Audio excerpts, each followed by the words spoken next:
नित्यानंद त्रयोदशी। नित्यानंद त्रयोदशी में आप सबको शुभकामनाएं। भगवान के अनेक रूप हैं, अनंत अवतार हैं। यह सभी अवतार भौतिक जगत में समय पर रहते हुए विभिन्न कार्यों को करने के लिए अवतरित होते हैं। उस कार्य के लिए एकदम उपयुक्त होता है। जैसे बराह अवतार भगवान को, पृथ्वी माता को भूतल कीचड़ से उठाकर लाना, इसलिए उन्होंने शुकर का रूप धारण किया। हिरण्यकशिपु को ब्रह्मा जी का जो परिधानों का मान रखने के लिए भगवान ने नरसिंह का रूप धारण किया। वैसे ही कलयुग में अत्यंत पतित जीवों की स्थिति पर विचार करते हुए उन्होंने प्रकट होने का निर्णय किया। भगवान के परम भक्त श्रीमती राधा रानी तो वही भगवान की कृष्ण राधा रानी के भाव में प्रकट हुए और सभी धर्मों का परित्याग करके केवल मेरी शरण आओ। परंतु कलयुग के जीवों के लिए यह कठिन हो गया था। एक छोटे से बालक को यदि आप बोलो कि बैठो तो वह बोलेगा मैं क्यों बैठूं, मुझे तो खेलना है। तो कृष्ण प्रेम कैसे दिया जाए? उन्हें जन्म मृत्यु के चक्र से छुड़ाकर भगवान के धाम ले जाया जाए। इसके लिए भगवान ने केवल कृष्ण प्रेम बांटने के लिए ये रूप चैतन्य महाप्रभु का रूप धारण किया।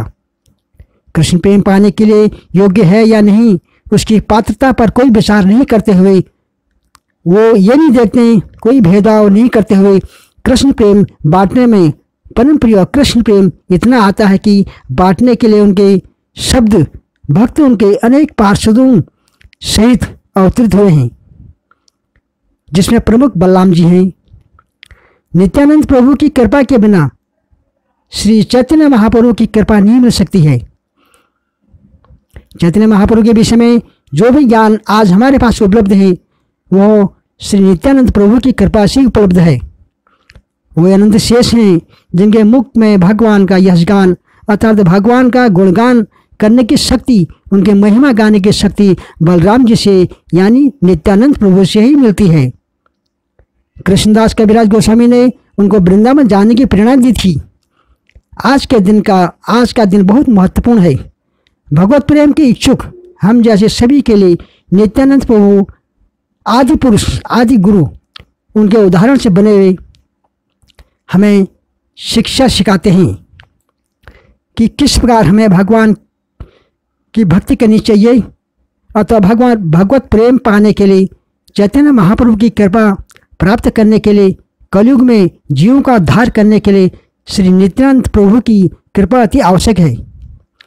इसलिए हमें उनकी शरण में जाना चाहिए, उनकी कृपा की याचना करनी चाहिए और प्रार्थना करनी चाहिए, क्योंकि उनके कहे को गौरंगा महाप्रभु भी नकार नहीं सकते हैं। जैसे कि हम सभी जानते हैं कि जिस भाई को महाप्रभु मानने वाले थे, नित्यानंद प्रभु के कहने पर उन्होंने उसे छोड़ दिया। इसलिए आज के दिन का महत्व हम सभी के लिए बहुत ही बढ़ जाता है।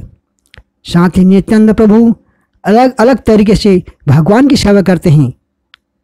सोने में अगर भगवान को सोना होता है तो नित्यानंद प्रभु संयम बन जाते हैं। भगवान के आसन, वाहन, ध्वज, उनके वस्त्र, आभूषण सब कुछ नित्यानंद प्रभु ही हैं। सारे गोपी बाल गोपाल बालू के संग भगवान की सेवा करते हैं। साथ में बहुत ही अंतरंग के मित्र के रूप में उनकी सेवा करते हैं, बड़े भाई के रूप में। बलराम जी नित्यानंद प्रभु उनसे 10 साल बड़े होने पर भी सेवा करते हैं।